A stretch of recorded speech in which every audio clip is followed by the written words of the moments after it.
আজ আমরা আপনাদের এমন এক ঘটনা শোনাতে যাচ্ছি যা শুনলে হৃদয় কেঁপে উঠবে। এটি এক কালো আর এক গোড়া বোনের গল্প। গোড়া বোন তারই সহোদরা কালো বোনের সাথে এমন করল যে যে কেউ এই ঘটনা শুনবে তার রোমাঞ্চ হয়ে যাবে। আর এই গল্পে এক তোতাও আছে, এক এমন তোতা যার চরিত্র এই ঘটনাকে সম্পূর্ণ বদলে দেয়। আসলে সেই গোড়া বোন এমন কি করল, আর সেই তোতা কে ছিল? এই পুরো ঘটনা জানতে আমাদের সাথে থাকুন। বিসমিল্লাহির রহমানির রহিম। একটি গ্রাম ছিল, খুবই সুন্দর, পরিষ্কার পরিচ্ছন্ন আর শান্তিপূর্ণ গ্রাম। সেখানকার মানুষ সাদাসিধে মনের ছিল, পরিশ্রমী ছিল। প্রত্যেক ব্যক্তি নিজের পরিশ্রমে উপার্জন করত আর হালাল রুজি খেয়ে আল্লাহর শুকর আদায় করত। না কোনো প্রতারণা, না কোনো লোভ, শুধু সাদাসিধে জীবন আর মজবুত সম্পর্ক। সেই শান্তিপুর গ্রামেরই এক কাঁচা কিন্তু পরিষ্কার পরিচ্ছন্ন ঘরে এক বৃদ্ধা থাকত। বয়স তার হাতে বলিরেখা ফেলে দিয়েছিল, কিন্তু তার হৃদয় খুব নেক আর সাদাসিধে ছিল। সেই বৃদ্ধার দুই মেয়ে ছিল, দুজনই যুবতী। সেই বৃদ্ধা জীবনে অনেক দুঃখ দেখেছিল, কিন্তু সে কখনো কারো সামনে হাত পাতেনি। মানুষের কাপড় সেলাই করে সে তার মেয়েদের লালন পালন করেছিল, দিন রাত পরিশ্রম করেছিল, সুই সুতো দিয়ে তার মেয়েদের ভাগ্য সেলাই করেছিল। সেই মহিলা খুব নেক আর বাসুল ছিল, বলতো, বেটিরা, পরিশ্রমের উপার্জনে বরকত থাকে, আর ইজ্জতের সাথে বাঁচাই আসল দৌলত। বড় মেয়ের রং শাওলা ছিল, চেহারায় সাদাসিধে ভাব ছিল, চোখে সাবর আর বরদাশত। তার নাম ছিল সুমাইয়া, কারণ সে সত্যি সাবরের প্রতিমূর্তি ছিল। ছোট মেয়েকে কুদরাত যেন বিশেষ ফুরসত নিয়ে বানিয়েছিল। রং গোড়া, চেহারা চাঁদের মতো, চোখে চমক আর হাসিতে কাশিস। যে এক নজর দেখে নেয়, দ্বিতীয়বার দেখতে মন চায়। তার নাম ছিল নূরা। সে শান্তিপুর গ্রামের সৌন্দর্যের মতোই নিখুঁত ছিল। সুমাইয়া আর নূরা দুজন একই মায়ের মেয়ে ছিল, একই ঘরে বড় হয়েছিল। কিন্তু কুদরাত এদের দুজনের স্বভাব, চিন্তা আর মেজাজ একদম আলাদা রেখেছিল। একদিকে সুমাইয়া ছিল, অন্যদিকে নূরা। একজনে সাবার, খামোশি আর বরদাস্ত ছিল, আর অন্যজনে নাজ, গর্ব আর হুদপাসান্দি। সুমাইয়ার রং খুব বেশি শাওলা ছিল, এতটাই শাওলা যে গ্রামের লোক তাকে তার নামের চেয়ে তার রঙের জন্যই বেশি চিনত। ছোটবেলা থেকেই লোক তার সাথে ঠাট্টা করত, কেউ কালো বলে হাসত, কেউ তানা দিত। কিন্তু সুমাইয়া কখনো কাউকে জবাব দেয়নি। সে শুধু খামোশিতে প্রতিটি তানা, প্রতিটি কথা নিজের হৃদয়ে গেঁথে নিত। ঘরের সব কাজ সুমাইয়াই সামলাত। যখন মা কাপড় সেলাই করত, তখন সুমাইয়া তার পাশে বসে মায়ের সাহায্যও করত। আর অন্যদিকে নূরা ছিল, যে সব সময় নিজের সৌন্দর্যের ঘেরায় থাকত। সেই মায়ের হৃদয়ে এখন শুধু একটাই দোয়া বাকি ছিল, হে আল্লাহ, আমার দুই মেয়ের বিয়ে হয়ে যাক, দুজন নিজের ঘরের হয়ে যাক। সেই গ্রামে এক নদী ছিল, খুব বড় নদী, এত বড় যে পুরো গ্রামের লোক সেখান থেকেই পানি ভরে আনত। সকাল সকাল আর সন্ধ্যার সময় নদীর তীরে বেশ ভিড় জমে যেত। একদিন সুমাইয়া সকাল খুব তাড়াতাড়ি উঠে গেল আর পানি ভরতে নদীর দিকে চলে গেল। যখন সে পানি ভরছিল, তখন সেখানে আরেক মহিলাও এসে গেল। সে সুমাইয়াকে দেখেই বলল, আরে সুমাইয়া, আজ তো খুব তাড়াতাড়ি নদীতে এসে গেছ। সুমাইয়া নরম সুরে জবাব দিল, হ্যাঁ ভাবি, আমি তাই তাড়াতাড়ি এসেছি যাতে পরে ভিড় বেশি না হয়। ভিড় বেড়ে গেলে পানি ভরা কষ্ট হয়, তাই ভাবলাম তাড়াতাড়ি কাজ সেরে নি। সেই মহিলা হেসে উঠল আর তানজিয়া হাসির সাথে বলল, হ্যাঁ হ্যাঁ, আমি সব বুঝি, আমার কাছে কথা লুকানোর দরকার নেই। তুমি তাই তাড়াতাড়ি এসেছ যাতে লোকের তানা না শুনতে হয়। আসলে সবাই জানে তুমি কত কালো, আর তোমার বোন কত গোড়া আর সুন্দর, এটাই কারণ তো। সুমাইয়া খামোশ রইল। সেই মহিলা বলতেই থাকল, আসলে না, আমার তোমার উপর মাঝে মাঝে খুব দয়া হয়। যেদিন থেকে আমি এই গ্রামে এসেছি দেখছি তোমার মা আমাদের সবার কাপড় সেলাই করে কত পরিশ্রম করে, তবুও খুব কষ্ট করে তোমাদের দুজনকে পালন করে। উপরে তুমি এই কালো রং নিয়ে জন্ম নিয়েছ। আমার তো মনে হয় তোমার মাও তোমার থেকে বিরক্ত থাকে। এতে সুমাইয়া বলল, না ভাবি, আমার মা আমাদের দুজনকেই খুব ভালোবাসে। সে কখনো আমাদের দুই বোনের মধ্যে ফারাক করেনি। কিন্তু সেই মহিলা থামার পাত্র ছিল না। সে এখনও বিষ ঢালতে থাকল। সুমাইয়া আর কিছু বলল না। সে পানিতে ভরা মটকা তুলে নিল আর দ্রুত পায়ে সেখান থেকে চলে গেল। যেতে যেতে তার চোখ থেকে খামোশিতে আঁসু বয়ে যেতে থাকল। রাস্তে में गाछ के नीचे তার নজর পড়ো। সেখানে এক তোতার ছোট্ট বাচ্চা মাটিতে পড়েছিল। সে খুব খারাপভাবে ফড়ফড় করছিল, জানি না ঠান্ডায় না খিদে। সেই বাচ্চাকে দেখে সুমাইয়া তার নিজের দুঃখ ভুলে গেল আর থেমে গেল। সে মটকার নিচে রাখল আর তাড়াতাড়ি এগিয়ে গিয়ে সেই ছোট্ট তোতাকে তুলে নিল। সে পানি খাওয়ানোর চেষ্টা করল, কিন্তু সে খাচ্ছিল না, তার শরীর ঠান্ডা ছিল। সুমাইয়া তাড়াতাড়ি নিজের ওড়নায় সেই ছোট্ট বাচ্চাকে জড়িয়ে নিল। তারপর মটকা তুলে নিয়ে দ্রুত দ্রুত ঘরের দিকে চলে গেল। ঘরে পৌঁছে সে একটু দুধ গরম করল, রুটির ছোট ছোট টুকরো করল আর সতর্কতার সাথে তার সামনে রাখল। কিছুক্ষণ পর তোতার বাচ্চায় প্রাণ আসতে লাগল। সে তার মাকে বলল, মা, এই বেচারা জানি না মায়ের ছাড়া বাইরে কিভাবে পড়েছিল, আমি একে ছেড়ে দিতে পারলাম না। এদিকে নুরা বলে উঠল, হ্যাঁ হ্যাঁ, এখন তুমি পশু পাখির বাচ্চাই পালন করো। তার স্বরে তাঞ্জ ছিল, কিন্তু সুমাইয়া তার কোনো কথার জবাব দিল না। সে খামোশিতে সেই ছোট্ট তোতার দেখাশোনায় লেগে রইল। একদিন সুমাইয়ার মা ফাতেমা চিন্তায় বসে কাপড় সেলাই করছিল, আর তার চেহারা মলিন ছিল। চোখে চিন্তা স্পষ্ট দেখা যাচ্ছিল। সুই সামনে পিছনে চলছিল, কিন্তু তার হৃদয়ের জট অন্য কোথাও আটকে ছিল। ঠিক সেই সময় ঘরের ভিতর থেকে সুমাইয়ার চাচি এলো। সে বিধবা ছিল আর সেই ঘরেই থাকত। সে ফাতিমাকে গভীরভাবে দেখে বলল, ভাবি, তুমি আজ চিন্তিত কেন লাগছ? ফাতেমা এক লম্বা শ্বাস নিল আর মেশিন থামিয়ে দিল। কি বলবো আপা, শুধু নিজের মেয়েদের চিন্তা আমাকে খেয়ে ফেলছে। এটাই ভাবতে থাকি যে তাদের তাড়াতাড়ি বিয়ে হয়ে যাক, তারা নিজেদের ঘরের হয়ে যাক। চাচি তাড়াতাড়ি কথা ধরে নিল, যেন এই সুযোগ সে আগে থেকেই খুঁজছিল। বলতে লাগল, ভাবি, আমি তো আগেই বলেছি, আর তুমিও সব জানো। এমন করো, বড় মেয়েকে ছেড়ে দাও। সে কালো সাঁওলা, তার বিয়ে তো হবেই না। আমার তো এটাই মনে হয় যে তুমি তার চক্করে ছোটটার বয়সও নষ্ট করে দেবে। আগে থেকেই ঘরে গরিবই আছে, চুলা বড় কষ্ট করে জ্বলে। এমন অবস্থায় সম্বন্ধ কোথা থেকে আসবে? কোথাও এমন না হয় যে কোনো সম্বন্ধ আসেই না, আর বড়টার চক্করে ছোটটারও ঘর না বসে। ফাতেমা চমকে উঠল। এই শব্দগুলো ফাতেমার হৃদয়ে বোঝা হয়ে পড়তে লাগল। সে মা ছিল যে তার দুই মেয়েকে এক নজরে দেখত। সে বলল, আপা, এমন কথা বলবেন না। আমার দুই মেয়েই আমার কাছে সমান। আমি একজনকে ছেড়ে অন্যজনের বিয়ে কিভাবে দিই? চাচি তানজিয়া হাসি হেসে বলল, আরে ভাবি, তুমি কি কম সম্বন্ধ দেখেছ? আজ পর্যন্ত কেউ তোমার কালো মেয়েকে পছন্দ পর্যন্ত করেনি। আর নুরা, সে তো এত সুন্দর যে ছেলেরা সম্বন্ধ নিয়ে নিজেরাই লাইন দিয়ে দাঁড়াবে। দেখো, তার সৌন্দর্য দেখে লোক দিনমহরও চাইবে না। শুধু তারই বিয়ে দিয়ে দাও, ছেড়ে দাও সেই কালোকে। এসব কথা দরজার পেছনে দাঁড়িয়ে সুমাইয়া শুনছিল। প্রতিটি শব্দ তার হৃদয়ে পাথর হয়ে পড়ছিল। তার চোখ থেকে খামোশ আঁসু বয়ে যেতে লাগল। কিন্তু সে কিছু বলল না, কারণ সে এমন কথা শোনার অভ্যস্ত হয়ে গিয়েছিল। ঠিক সেই মুহূর্তে সে নিজেকে সামলে চা বানিয়ে নিয়ে এলো। এক কাপ মায়ের জন্য, এক চাচির জন্য। চাচি চায়ের কাপ দেখে হঠাৎ উঠে দাঁড়াল আর মুখ বানিয়ে বলল, হায় আল্লাহ, না জানি আজ আমি কোন অমঙ্গলের সকাল সকাল মুখ দেখলাম, মনে হয় সারা দিনই খারাপ যাবে। এই বলে সে দ্রুত ঘর থেকে বেরিয়ে গেল। সুমাইয়া সেখানেই দাঁড়িয়ে রইল। মা সুমাইয়ার চোখে আঁসু দেখে বলল, বেটি, কাঁদিস না। এখন তো আমারও এসব কথায় অভ্যাস হয়ে গেছে। তুমি জানো না, ছোটবেলা থেকেই তোমার চাচির এমন বলার অভ্যাস, তাই তাদের কথায় খারাপ মনে করো না। সুমাইয়া খামোশিতে চোখ মুছে নিল। এতক্ষণে মুরা ভিতরে এলো। মা বলল, সুমাইয়া পানি ভরে এনেছে। সে ঝাঁঝিয়ে বলল, মা, আমি তোমাকে কতবার বলেছি যে আমাকে এমন কাজ করতে বলো না। যদি আমি এসব করি তাহলে আমিও সুমাইয়ার মতো কালো হয়ে যাব, আমার হাত খারাপ হয়ে যাবে। তার কথা শুনে মা বলল, বেটি, এমন বলতে নেই। যখন তোমার বিয়ে হয়ে যাবে তখন শ্বশুরবাড়িতে কেউ এই নখরা সহ্য করবে না, তারা তো কাজ করাবেই। নুরা গর্বের সাথে মাথা উঁচু করে বলল, মা, তোমার কি মনে হয় যে আমি কোনো গরিবের ঘরে যাব? না, আমি এত সুন্দর যে কেউ আমাকে রাজকুমারী বানিয়ে নিয়ে যাবে। আমি এই ছোটখাটো কাজের জন্য জন্মাইনি, আমি তো রাজত্ব করার জন্য জন্মেছি। মা দুই মেয়েকে দেখছিল, একজন গর্বে অন্ধ আর অন্যজন সবরে ডুবে। সুমাইয়া খামোশির সাথে সেখান থেকে উঠে গেল আর বাসন গোছাতে লাগল। তারপর সে সেই তোতার কাছে গেল যে এখনো অনেকটা সুস্থ হয়ে গিয়েছিল। সে সত্যিই খুব সুন্দর হয়ে গিয়েছিল। সে আস্তে আস্তে ফড়ফড় করত আর সুমাইয়ার কাছে এসে তার হাত থেকে রুটির ছোট টুকরো খেতে লাগল। সুমাইয়া যা কিছু খেত তাই সেই তোতাকে খাওয়াত। সুমাইয়া তাকে প্যারেটুকু বলে ডাকত। টুকুও তার সাথে অভ্যস্ত হয়ে গিয়েছিল। সে সুমাইয়ার হাত থেকেই খেত, তার কাঁধে এসে বসত আর খুশিতে ফড়ফড় করতে লাগত আর তার কাজে সাহায্য করার চেষ্টা করত। কিন্তু এসব নুরার খুব অপছন্দ ছিল।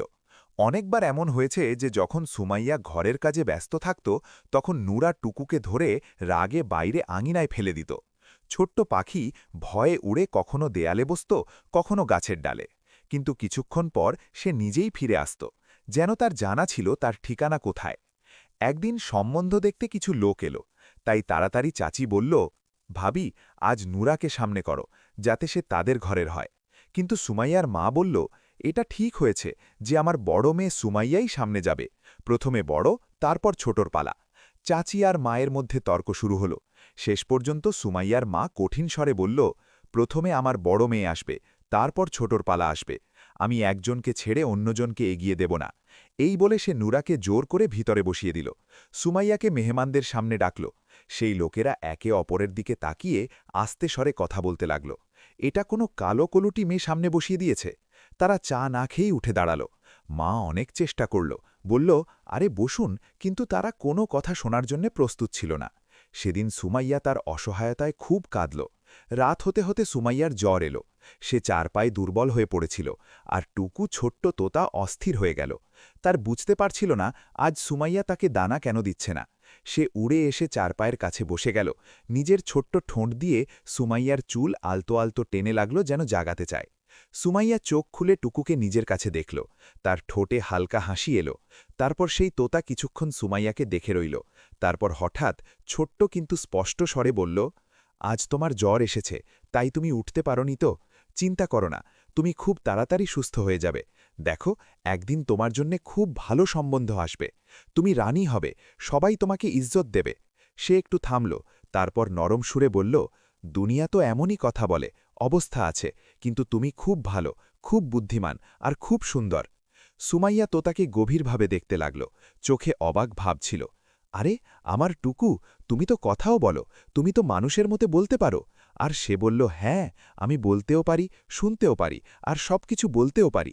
সুমাইয়া তার চিন্তা ভুলে টুকুকে দুই হাতে নিয়ে প্যারে তার পাখায় হাত বুলাতে লাগল। সে হেসে বলল, তোমার কথায় আমার হৃদয় হালকা হয়ে গেছে। তারপর সুমাইয়া আবার ঘরের কাজে মগ্ন হয়ে গেল। আর অন্যদিকে সুমাইয়ার গ্রাম থেকে কিছু দূরে আরেক গ্রাম ছিল। সেখানে এক ব্যক্তি থাকত যাকে তার এলাকায় খুব ধনী মনে করা হতো। লোক তাকে ইজ্জত করে জমিদার সাহেব বলে ডাকত। জমিদার সাহেব তার এলাকার সবচেয়ে ধনী মানুষ বলে পরিচিত ছিল। জমি, দৌলত, ইজ্জত কোনো কিছুর অভাব ছিল না। জমিদার সাহেবের একটাই ছেলে ছিল, তার নাম ছিল ফারহান। সে চেহারা সুরতে খুব সুন্দর ছিল, কিন্তু এসব সত্ত্বেও জমিদার সাহেব তার ছেলের বিয়ে নিয়ে সবসময় চিন্তিত থাকত। একদিন জমিদার সাহেবের অস্থিরতা চরমে পৌঁছাল। তিনি এক পড়াশোনা করা মৌলবি আর বিখ্যাত জ্যোতিষীকে নিজের হাভেলিতে ডেকে নিলেন। আর সেই জ্যোতিষীকে বলতে লাগলেন, বাবাজি, আমার একমাত্র ছেলের খুব চিন্তা। এটা বলুন, আমার ছেলের বিয়ে হবে কিনা? দূর দূর থেকে বড় বড় রাজ্যের ধনী জাদুকরের মেয়েরা আমার ছেলের জন্য সম্বন্ধ নিয়ে আসছে, সুন্দর, ধনী, উঁচু খানদানের মেয়েরা। কিন্তু আমার ছেলে কোনো সম্বন্ধে হ্যাঁ বলতে প্রস্তুত নয়। সে বিয়ে করতে অস্বীকার করে। বাবাজি, যদি এমনই চলতে থাকে তাহলে আমার ভয় হয় কোথাও আমার ছেলের বিয়ের বয়স চলে না যায়। আমি তো আমার ছেলেকেও জিজ্ঞাসা করে নিয়েছি যে যদি তার কোনো মেয়ে পছন্দ হয় তাহলে নিশ্চয়ই বলে দাও, কিন্তু সে স্পষ্ট বলে যে না, তার কেউ পছন্দ নয়। জমিদার সাহেবের স্বরে হতাশা স্পষ্ট ঝরছিল। জ্যোতিষী চোখ বন্ধ করল। কিছুক্ষণ খামোশ রইল, যেন তারকাদের থেকে কিছু পড়ছে। তারপর সে জ্যোতিষী বলতে লাগল, জমিদার সাহেবেতে চিন্তা করার কোনো বিষয় নেই। আপনার ছেলের বিয়ে অবশ্যই হবে, কিন্তু আপনার ছেলের বিয়ে কোনো ধনী ঘরে হবে না। জমিদার সাহেব চমকে গেলেন। জ্যোতিষী কথা চালিয়ে গেল, সেই বিয়ে এক খুব গরিব ঘরে হবে, এমন ঘর যেখানে দুই বেলার রুটি বড় কষ্ট করে উপার্জন হয়। জমিদার সাহেব খামোশিতে শুনতে থাকলেন। জ্যোতিষী বিশ্বাসের সাথে বলল, আপনি নিশ্চিন্ত থাকুন, এখনও আপনার ছেলের বিয়ের সময় আসেনি। প্রত্যেক কাজের এক নির্দিষ্ট সময় থাকে, আর সেই সময় আল্লাহ নিজে নির্ধারণ করেন। জ্যোতিষীর কথা শুনে জমিদার সাহেব কিছুক্ষণের জন্য অবাক হয়ে গেলেন। সে একটু অস্থির হয়ে বলল, বাবাজি, আসলে গরিব ঘরে কেন? এত ভালো ভালো বড় বড় খানদানের সম্বন্ধ আসছে, তাদের মধ্যে কি আমার ছেলের জন্য কোনো উপযুক্ত নেই? জ্যোতিষী গম্ভীর হয়ে বলল, এটা তো শুধু আল্লাহর মর্জি। এই বলে সেই জ্যোতিষী সেখান থেকে চলে গেল, আর জমিদার সাহেব সেখানেই বসে বসে চিন্তায় ডুবে গেলেন। জমিদার সাহেব এখনও এই চিন্তায় ডুবে বসেছিলেন যে এতক্ষণে তার ছেলে ফারহান তার কাছে এলো। সে আদবের সাথী বলল, বাবা, আমি একটু বাইরে যাচ্ছি, কিছু কাজ আছে, অন্য গ্রাম পর্যন্ত যেতে হবে। জমিদার সাহেব তার ছেলের দিকে তাকালেন। তিনি জানতেন যে তার ছেলে শুধু নামের জমিদার জাদা নয়, বরং হৃদয় থেকে এক নেক ইনসান। ফারহান প্রায়ই সাধারণ মানুষের ছদ্মবেশে ঘুরে বেড়াত, কখনো মজদুর বনে, কখনো কৃষক বনে, কখনো কোনো মুসাফিরের মতো। সে গ্রামে গ্রামে গলিতে গলিতে ঘুরে দেখত যে সবচেয়ে বেশি অভাবী কে, কার ঘরে চুলা জ্বলতে কষ্ট হয়, কে আসলে সাহায্যের হকদার। আজও সে কৃষকের পোশাক পরে তৈরি হয়ে দাঁড়িয়েছিল, সাদাসিধে পোশাক, কাঁধে কাপড় আর মাথায় পাগড়ি। জমিদার সাহেব শুধু এতটুকু বললেন, ঠিক আছে বেটা, আল্লাহ হেফাজত করুন, আর ফারহান কৃষকের রূপে চলে পড়ল। সে প্রথমে কাছের গ্রামে গেল, তারপর হাঁটতে হাঁটতে অন্য এলাকার দিকে বেরিয়ে গেল। এখনও সকালের সময় ছিল, সবাই নিজের কাজে ব্যস্ত, কেউ ক্ষেতের দিকে যাচ্ছিল, কেউ পশু নিয়ে, কেউ নিজের কাজে মগ্ন। ঠিক এই সময় অন্যদিকে সুমাইয়াও নিজের মটকা তুলে নদীর দিকে যাচ্ছিল, তার সাথে তোতাও ছিল। কাঁধে বসা সুমাইয়া আকাশের দিকে তাকিয়ে বলল, দেখো টুকু, আজ আবহাওয়া কিছু অদ্ভুত লাগছে, হাওয়াও ভারী। তোতা মাথা নাড়ল আর বলল, হ্যাঁ, চলো তাড়াতাড়ি পানি ভরে নাও। সুমাইয়া হেসে দিল আর নদীর তীরে পানি ভরতে লাগল। এদিকে ফারহান অনেকক্ষণ হাঁটছিল, তার তীব্র তৃষ্ণা অনুভব হতে লাগল। সেও পানি খেতে সেই নদীর তীরে এসে পৌঁছল। হঠাৎ জোরে হাওয়া বইতে লাগল, ধুলো উঠতে লাগল, ঝড় জোরে হয়ে গেল, ধুলো চারদিকে উঠতে লাগল, আকাশ যেন কালো হয়ে গেল। সুমাইয়া চোখ বন্ধ করার চেষ্টা করল, কিন্তু জোরে ধুলো তার চোখে চলে গেল। ঠিক সেই মুহূর্তে ফারহানের চোখেও ধুলো ভরে গেল। সে কিছু দেখতে পাচ্ছিল না। তোতা জোরে জোরে চুঁচু করতে লাগল। সে বলতে লাগল, আরে আমার চোখে আবর্জনা চলে গেছে, আমার কিছু দেখা যাচ্ছে না। সুমাইয়া টুকুকে মজবুত করে ধরার চেষ্টা করল, কিন্তু জোরে হাওয়ায় সে ফরফর করতে লাগল। অন্ধকার এমন ছিল যে কারও কিছু দেখা যাচ্ছিল না। জোরে ঝড়ে যখন ধুলো সুমাইয়ার চোখে চলে গেল, তখন তার চোখ থেকে পানি বয়ে যেতে লাগল, আর ঠিক সেই মুহূর্তে তার ঠোঁট থেকে দোয়া বেরিয়ে আসতে লাগল। সুমাইয়া উঁচু স্বরে দোয়া পড়তে লাগল। তার স্বর হাওয়ার স্বরের মধ্যেও খুব সুন্দর লাগছিল। তোতাও তার কাছে হয়ে নিজের অন্দাজে অদ্ভুত স্বর বের করতে লাগল, যেন সে তার পেছনে পেছনে দোয়া বলছে। এই দৃশ্য রু ছুঁয়ে যাওয়ার মতো ছিল। ঝল আস্তে আস্তে কমতে লাগল। সুমাইয়া আর এক মুহূর্ত সেখানে থামা উচিত মনে করল না। সে মটকা মজবুত করে ধরল আর দ্রুত ঘরের দিকে চলে গেল। এদিকে ফারহান সেখানেই দাঁড়িয়েছিল, দৃষ্টি ঝাপসা হয়ে গিয়েছিল। সে চারদিকে তাকাল, কিন্তু সেখানে কেউ ছিল না। শুধু একটা স্বর তার হৃদয় গভীরতায় নেমে গিয়েছিল, সেই মেয়ের দোয়ার স্বর। ফারহান ঝাপসা দৃষ্টিতে এক দৃশ্য দেখেছিল, এক মেয়ে যার হাতে মটকা ছিল, আর তার কাঁধে কোনো পাখি বসা। চেহারা স্পষ্ট দেখা যায়নি, শুধু এক হালকা ঝলক। ফারহান সেখানেই নদীর তীরে দাঁড়িয়ে রইল আর নিজেকে বলতে লাগল, এসব কি ছিল? সেই মেয়ে কে? আমি তাকে অবশ্যই খুঁজব। যদি সেই মেয়ে আমার সামনে আসে, তাহলে আমি তার সাথেই বিয়ে করব। সে কিছু কদম এগোল, তারপর থেমে গেল। সে প্রথমবার নিজের হৃদয়ের কথা নিজে শুনছিল, কারণ আজ পর্যন্ত ফারহান বিয়ে নিয়ে কখনো গম্ভীরভাবে চিন্তা করেনি। এটাই প্রথম দিন ছিল যেদিন তার হৃদয়ে বিয়ের চিন্তা জেগেছিল। সে গভীর শ্বাস নিয়ে নিজের কাপড় সামলে সেই গ্রামের দিকে চলে পড়ল। সে গলি গলি ঘুরতে লাগল, কিন্তু সেই মেয়ে কোথাও দেখা গেল না, না সেই স্বর, না সেই তোতা। খুঁজতে খুঁজতে সে গ্রামের শেষ প্রান্ত পর্যন্ত পৌঁছে গেল। সেখানে এক পুরনো ঝুপড়ি ছিল। সেই ঝুপড়িতে এক বৃদ্ধা চারপায়ে বসে সবজি কাটছিল। ফারহান আস্তে আস্তে তার কাছে এলো, বৃদ্ধার কাছে এসে বলল, আম্মা, আমার আপনার সাহায্য দরকার। বৃদ্ধা তার দিকে গভীরভাবে তাকাল আর বলল, হ্যাঁ বেটা, বলো, আমি তোমার কি সাহায্য করতে পারি? ফারহান উদাস মুখ করে বলল, আম্মা, কিছুক্ষণ আগে যে ঝড় এসেছিল না, সেইতে আমার দুটো ছাগল হারিয়ে গেছে, আমি সেগুলোই খুঁজছি। আমি পাশের গ্রাম থেকে এসেছি, জানি না সেগুলো কোথায় চলে গেছে। বৃদ্ধা সহানুভূতির সাথে মাথা নাড়ল। হ্যাঁ বেটা, প্রায়ই এমন হয়, পশু চড়তে চড়তে কোথাও দূরে চলে যায়। সে নিজের হাঁটুতে হাত রেখে বলল, আমি তো বেটা খুব কম ঘর থেকে বাইরে বেরোই, বুড়ো হাড়, দুর্বল শরীর। ফারহান বলল, আম্মা, যেখানে আমার ছাগল ঘাস চড়ছিল না, সেখানেই ঝড় এসেছিল। সেই ঝড়ের সময় আমি এক পাখির স্বর শুনেছি, তাই আমি দেখতে পাইনি যে সেটা কোন পাখি। সে স্পষ্ট স্পষ্ট কথা বলছিল। আম্মা, আপনার কি জানা আছে যে এই গ্রামে কারো কাছে এমন বলতে পারা পাখি আছে যে মানুষের মতো কথা বলে? বৃদ্ধা কিছুক্ষণ খামোশ রইল। সে সবজি কাটতে লাগল। তারপর আস্তে বলল, বেটা, এটা তো আমার পুরোপুরি জানা নেই, কিন্তু হ্যাঁ, এক পাখির সম্পর্কে আমি শুনেছি তো অবশ্যই। ফারহান চমকে গেল।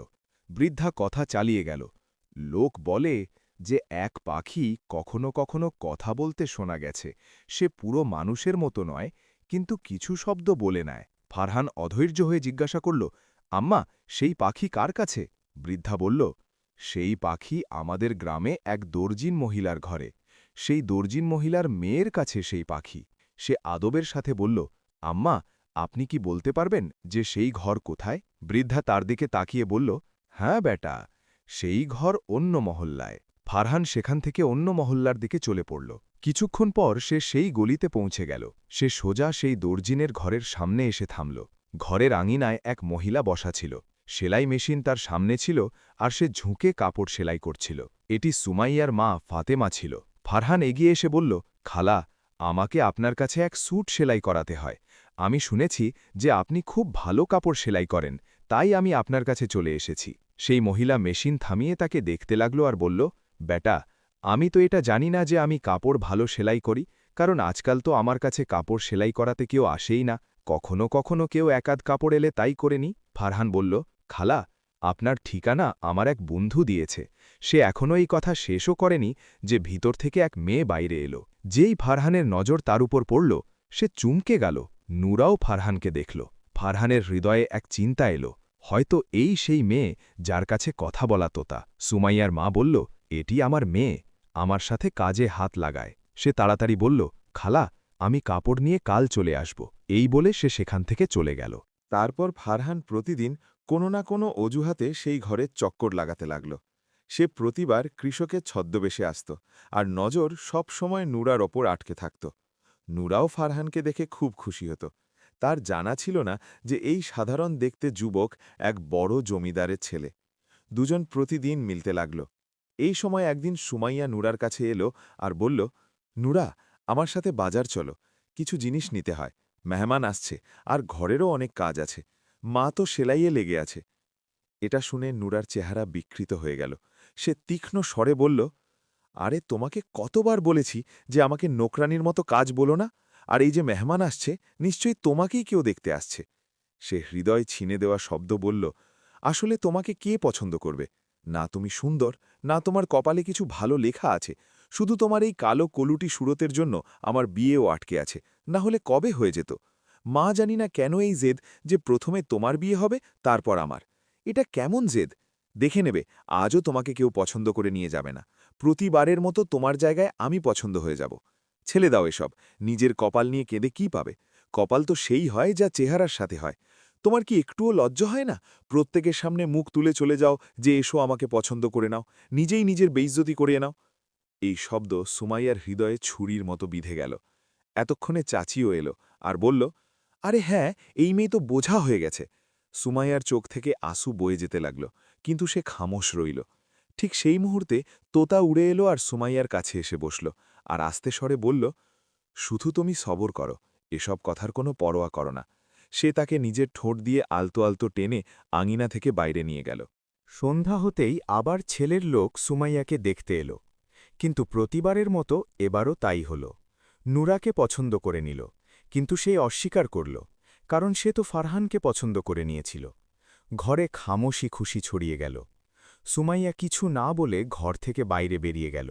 চোখ থেকে আঁসু বয়ে যাচ্ছিল, পা নিজে নিজে চলছিল। সে হাঁটতে হাঁটতে গ্রামের বাইরে এক গাছের নিচে গিয়ে বসে গেল। সেখানে বসে সে জোরে জোরে কাঁদতে লাগল। এমন কামল যেন বছরের দুঃখ একসাথে বেরিয়ে এলো। তোতা তার কাছে উড়ে এলো, আর তার কাঁধে বসে তাকে চুপ করাতে লাগল। সুমাইয়া কাঁদতে কাঁদতে বলল, টুকু, তুমি দেখো না, আমার পুরো গ্রাম আমার ঠাট্টা করে। আমি এত কুৎসিত যে লোক আমাকে মানুষও মনে করে না। ঘরের লোকও এখন আমার থেকে বিরক্ত হয়ে গেছে। সে হিক্কা তুলে বলল, কখনো কখনো মন চায় কোথাও গিয়ে জানই দিয়ে দিই। এটা শুনে টুকু ঘাবড়ে গেল। সে তাড়াতাড়ি বলল, না, এমন চিন্তা করো না। কপালে যা লেখা থাকে তা হয়েই থাকে, তুমি কেঁদো না। সুমাইয়া চোখ থেকে আঁসু মুছতে মুছতে বলল, না টুকু, আমার কপালে শুধু দুঃখ লেখা আছে, তার ছাড়া আর কিচ্ছু নেই। তোতা সুমাইয়াকে অনেক বোঝাল, যা কিছুটা সুমাইয়া বুঝে গিয়েছিল। কিছুদিন কেটে যাওয়ার পর ফারহান আবার সুমাইয়ার মায়ের ঘরে কাপড় নিতে এলো। ফারহান কাপড় নেওয়ার পর পকেট থেকে টাকায় ভরা এক পুটলি বের করে তার হাতে রাখল। টাকা দেখে সে চমকে গেল। আরে বেটা, এটা তো অনেক বেশি। ফারহান তাড়াতাড়ি বলল, না খালা, আপনি খুব ভালো কাপড় সেলাই করেছেন, এটা আপনার পরিশ্রম। আর খালা, আমি আরও অনেক লোককে বলেছি যে তারা আপনার কাছ থেকেই কাপড় সেলাই করাবে। আপনি সত্যিই খুব ভালো কাজ করেন। এটা শুনে সুমাইয়ার মা বলল, যদি এমনই চলতে থাকে তাহলে হয়তো আমি আমার মেয়েদের বিয়ে ইজ্জতের সাথে করতে পারব। এটা শুনেই ফারহান নরম কিন্তু স্পষ্ট শব্দে বলল, খালা, আমি আপনার মেয়েকে বিয়ে করতে চাই।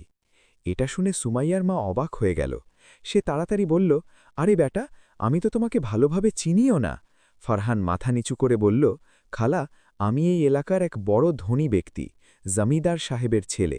আমি জেনে শুনে নিজের রূপ বদলে সাধারণ মানুষের মধ্যে থাকি। কখনো কৃষক বনে, কখনো মজদুর বনে, যাতে আমি দেখতে পারি যে কোন লোক সত্যিই গরিবিতে জীবন কাটাচ্ছে আর কাদের আমাদের সাহায্যের দরকার। ফারহান কথা এগিয়ে বলল আর বলল, খালা, সেই দিনও আমি কৃষক বনে নদীর তীরে গিয়েছিলাম। সেখানে আমি আপনার মেয়েকে দেখেছি। তার কাছে এক কথা বলা পাখি ছিল। আর খালা, আপনার মেয়ের স্বর তার চেয়েও বেশি সুন্দর ছিল। সে দোয়া পড়ছিল। ঠিক সেই মুহূর্তে আমি বুঝে গিয়েছিলাম যে এই মেয়ে খুব নেক, খুব পবিত্র। এটা শুনে সুমাইয়ার মা অবাক হয়ে গেল। সে তাড়াতাড়ি বলল, বেটা, তোমাকে কিভাবে জানা হলো যে আমারই মেয়ে তোমার কপালে? তুমি এত বিশ্বাস করে এই কথা কিভাবে বলছ? ফারহান মাথা নিচু করে ইজ্জতের সাথে জবাব দিল, খালা, আমাকে এই কথা এক বুড়ো বলেছিলেন। তিনি বলেছিলেন যে যে মেয়ের সাথে তোমার বিয়ে হবে সে খুব নেক হবে, আর সে পাখিদের ভালোবাসবে, আর তার কাছে এক বিশেষ পাখি কথা বলবে। সুমাইয়ার মা এই কথা শুনে হৃদয়ে হৃদয়ে খুব খুশি ছিল। সে বুঝছিল যে ফারহান তার বড় মেয়ে সুমাইয়ার কথাই বলছে, কিন্তু সেই বেচারির কি জানা ছিল যে সে তো তার ছোট মেয়ে নুরার কথা বলছে। এই দুজনের কথা পেছনে দাঁড়িয়ে নুরা এসব কথা শ্বাস আটকে শুনছিল। নুরার চেহারা কঠিন হয়ে গিয়েছিল, চোখে অবাক নয় বরং হিংসার আগুন ছিল। সে হৃদয় হৃদয় নিজেকে বলতে লাগল, আচ্ছা, তো এই ব্যাপার, এই জমিদারের ছেলে সেও ধনীজাদা আমার কালো কলুটি বোনের কথা বলছে। তার হৃদয় রাগ জ্বলে উঠল, শুধু এই জন্য যে তার কাছে সেই অমঙ্গল তোতা আছে যে কথা বলে। সে দাঁত খিচিয়ে নিল, এত বড় ধনীজাদা আর সুন্দর ছেলে আমার কালো কলুটি বোনকে বিয়ে করবে? এটা আমার সহ্য হবে না। এই বিয়ে তো আমার সাথেই করবে, তার জন্য আমাকে কিছু করতে হবে। আমাকে তো সেই তোতা একদম পছন্দ নয়। আমি কতবার তাকে বাইরে ফেলে দেওয়ার চেষ্টা করেছি, কিন্তু সে আবার তার সাথে উড়ে এসে লেগে যায়। এখন আমাকে যে কোনোভাবে সেই পাখিকে নিজের নিয়ন্ত্রণে আনতে হবে, তাকে নিজের সাথে অভ্যস্ত করতে হবে, যাতে সে আমার সাথে আটকে যায়। তারপর ফারহান আমার সাথে বিয়ে করবে। এত বড় ধনী ঘরে আমার বিয়ে হবে।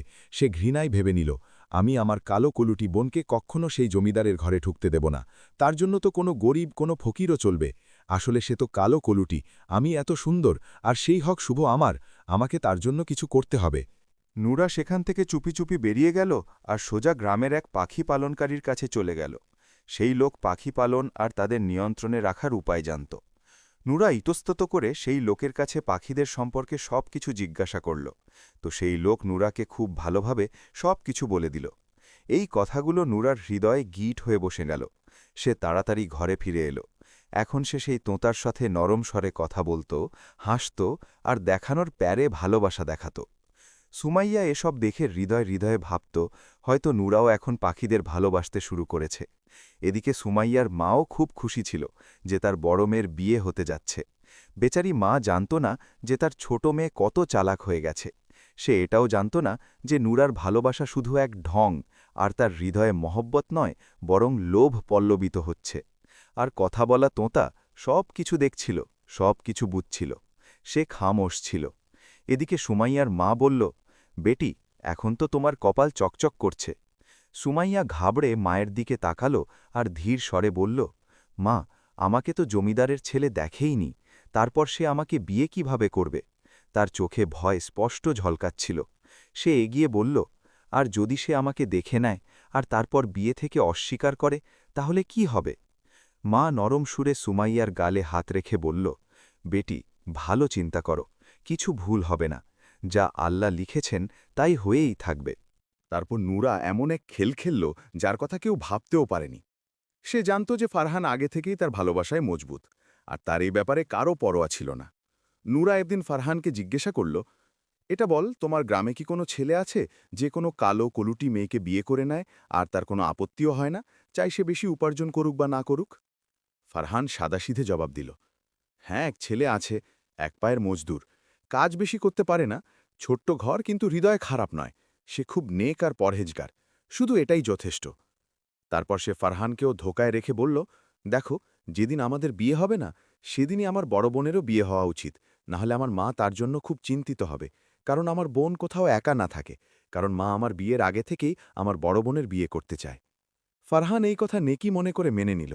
এদিকে নুরা তার মাকেও বলল, মা, এখন সুমাইয়ার বিয়ে হচ্ছে না, তো আমারও এই গ্রামেরই এক ছেলের সাথে করে দাও, শুধু দুজনের জিম্মেদারি একসাথে শেষ হয়ে যাবে।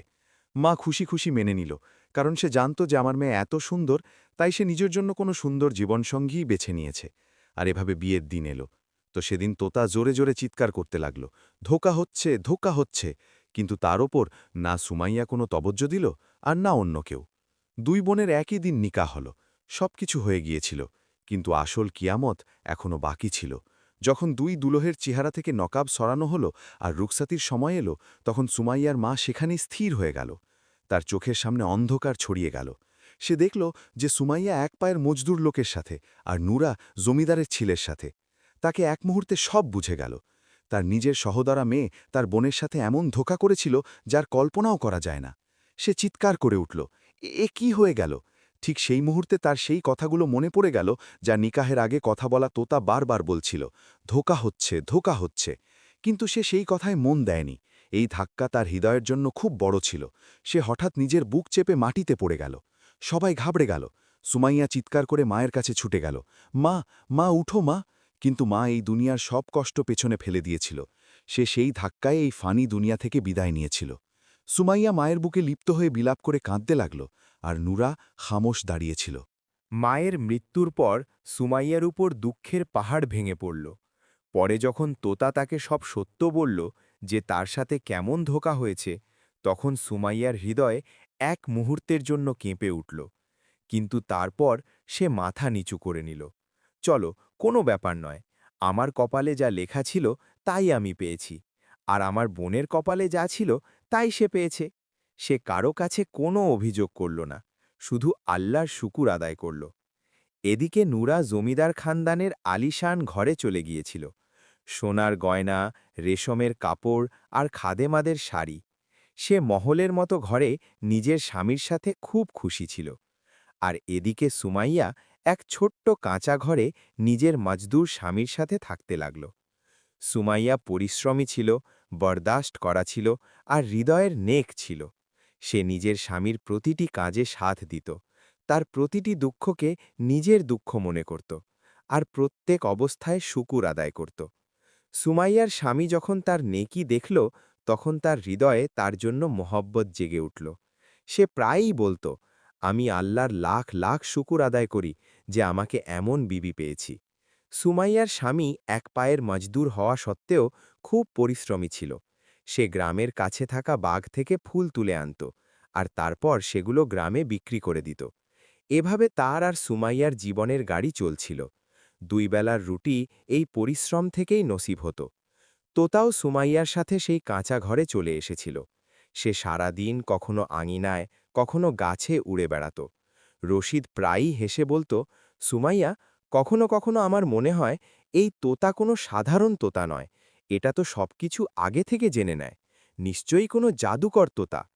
এটা শুনে সুমাইয়া হেসে দিত, আর পেয়ারে বলত, না, এমন কিছু নয়, এটা শুধু এক সাধারণ তোতা, শুধু আল্লাহ তাকে বলার যোগ্যতা দিয়েছেন। টুকু প্রায়ই রশিদের সাথে ফুল তুলতেও যেত। একদিন রশিদ ফুল তুলতে জঙ্গলের দিকে গেল। টুকুও তার সাথে ছিল। হঠাৎ ঝোঁপ থেকে এক সাপ বেরিয়ে রশিদের মজদুর পায়ে কামড় দিল। রশিদ দুঃখে চিৎকার করে উঠল। টুকু জোরে জোরে চিৎকার করল, সাপ, সাপ, কামড় দিয়েছে। সে উড়ে তাড়াতাড়ি সুমাইয়াকে সেখানে ডেকে নিয়ে এলো। সুমাইয়া দৌড়ে এলো। সে তাড়াতাড়ি রশিদকে সামলাল। গ্রামের হাকিমকে ডাকল, ওষুধ লাগাল। বিষ অনেকটা কমে গিয়েছিল, কিন্তু সে মজদুর হওয়ার কারণে এখন ঠিকমতো হাঁটতে পারত না। বেশিরভাগ চারপায়ে শুয়ে থাকত, কিন্তু ঘরের খরচ তো চালাতে হতো। এখন সুমাইয়া নিজে ফুল বিক্রি করে নিজের ঘর চালাতে লাগল। বছর কেটে যেতে লাগল। বিয়ের অনেক বছর হয়ে গিয়েছিল, কিন্তু তাদের অবস্থা সেই একই রইল। তাদের এক ছেলে ছিল যে এখন 6 বছরের, কিন্তু গরিবী কমার বদলে আরও বেড়ে গিয়েছিল। যে বাগ থেকে তারা ফুল তুলে জীবন চালাত সেই বাগও আস্তে আস্তে শেষ হয়ে গিয়েছিল। বাগের মালিক এখন সেখানে সবজি লাগিয়ে দিয়েছিল। ফুলের গাছ কেটে ফেলা হয়েছিল, আর সেই জায়গা ফুলের থাকেনি। এখন একবেলার রুটি উপার্জনও তাদের জন্য খুব কষ্টকর হয়ে গিয়েছিল। প্রায়ই সুমাইয়া আর তার স্বামী নিজেরা উপোস থেকে যেত, কিন্তু নিজের ছেলেকে তারা চিন্তিত থাকত। নিজের ছেলেকে ভুকা দেখতে পারত না। রশিদ এখন বেশিরভাগ অসুস্থই থাকত। চার পায়ে থেকে ওঠা তার জন্য কষ্টকর হয়ে গিয়েছিল। একদিন সে সুমাইয়াকে বলল, সুমাইয়া, জমিদার সাহেব খুব নেক হৃদয়ের ইনসান। যদি তুমি তাদের কাছে সাহায্য চাইতে যাও তাহলে তারা নিশ্চয়ই সাহায্য করবেন। তাদের ছেলে ফারহানও খুব নেক হৃদয়ের, আর উপরে সে তো তোমার বোনের স্বামী। সুমাইয়া তাড়াতাড়ি বলল, না, আমি আমার বোনের সামনে কখনো হাত পাতব না। ভুকা বরদাস্ত করে নেব, কিন্তু আমার বোনের সামনে হাত পাতব না। স্বামী নরম সুরে বোঝাল, তুমি ভিক্ষা চাইবে না, শুধু পরিশ্রম চাইবে। হয়তো এত বছর পর তার হৃদয়ে কিছু রহম আসবে। সুমাইয়া খামোশ হয়ে গেল। সে অনেক ভাবল। শেষ পর্যন্ত নিজের ছেলের চেহারা দেখে সে সিদ্ধান্ত নিয়ে নিল। সে হৃদয়ে পাথর রেখে নিজের বোন নুরার কাছে কাজ চাইতে গেল। নুরারও এখন 2 সন্তান ছিল। সে আজও ততটাই সুন্দর ছিল যতটা আগে ছিল, কিন্তু সৌন্দর্যের সাথে সাথে তার মধ্যে খুদগর্জি, লোভ আর কৃপণতাও বেড়ে গিয়েছিল। সে যত ধনী ছিল ততটাই হৃদয় থেকে গরিব ছিল। শেষ পর্যন্ত ফারহান সুমাইয়াকে কাজে রেখে নিল। সুমাইয়া প্রতিদিন সকালে উঠত, নামাজ পড়ত, আর নিজের ঘরের সব কাজ শেষ করে তারপর সে ফারহানের হাভেলিতে কাজ করতে চলে যেত। একদিন এভাবেই সে সকালে তার হাভেলিতে এলো তো নুরা তীক্ষ্ণ স্বরে বলল, আপা, আমি তোমাকে কতবার বলেছি যে সময় মতো এসো, আজ আবার দেরি করে দিয়েছ। এত বড় হাভেলির কাজ করতে হয়। তারপর বিরক্ত হয়ে বলল, চলো খৈর, এখন এসেই গেছো তো তাড়াতাড়ি সব কাজ শেষ করো। সুমাইয়া মাথা নিচু করে বলল, মাফ করো ছোট বোন, আমার ছেলে সারা রাত পেট ব্যথার জন্য কেঁদেছে, আর আমার কাছে ওষুধের টাকা ছিল না। এখন গিয়ে একটু আরাম এসেছে, তাই একটু দেরি হয়ে গেছে। আমি এখনই সব কাজ তাড়াতাড়ি করে দেব। তারপর সুমাইয়া খামোশিতে তাড়াতাড়ি কাজে লেগে গেল। সে পুরো ঘরের পরিষ্কার করল।